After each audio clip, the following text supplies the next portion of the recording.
A film is primarily a visual medium that we seem to have deviated from in the present age, amidst the cacophony of dialogue-driven storytelling.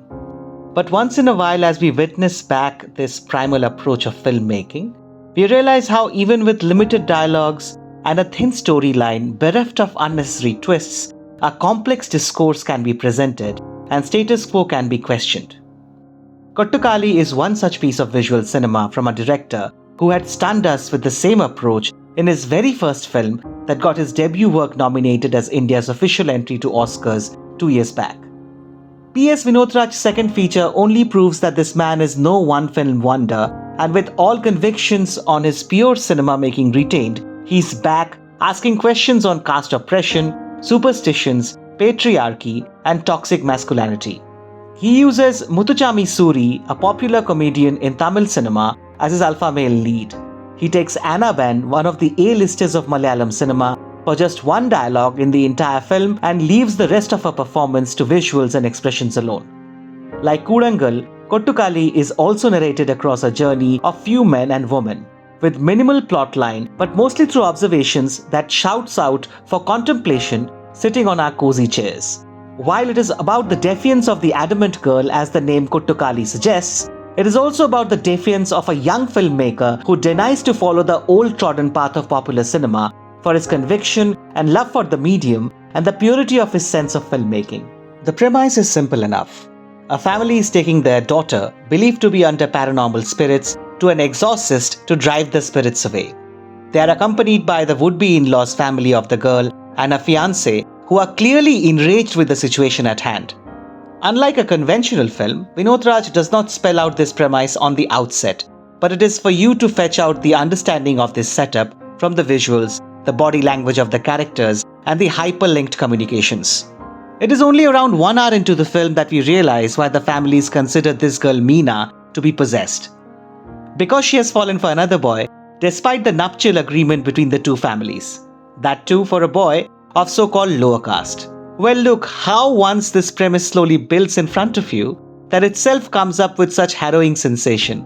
Think about this idea of the society who feels that it isn't humanly possible for someone in their senses to feel for someone not agreed by their family, or for someone who is below in the caste hierarchy, as if doing something insane and thus must be under some evil possession.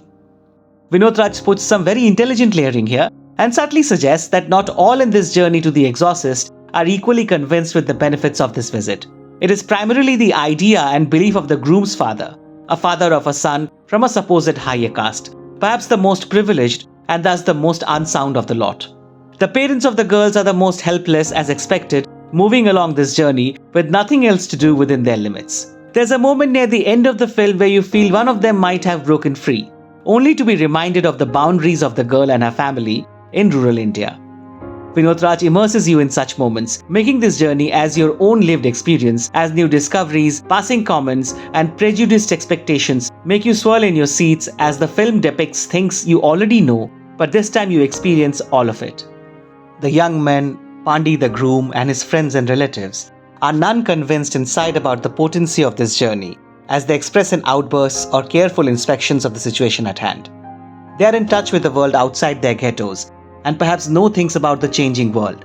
And yet they follow this journey, rather carry the old generation on their vehicles quite literally and figuratively, as these norms suit them well.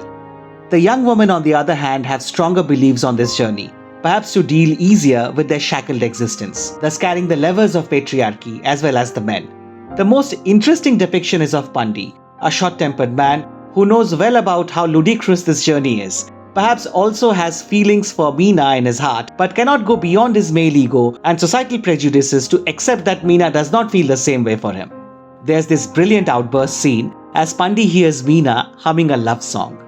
A stellar set piece remarkably brought into action by all in the cast and crew, as you witness the breakdown of the Indian male as he cannot come to terms with losing all that he has learned from childhood on the face of silent defiance and holds everyone around accountable.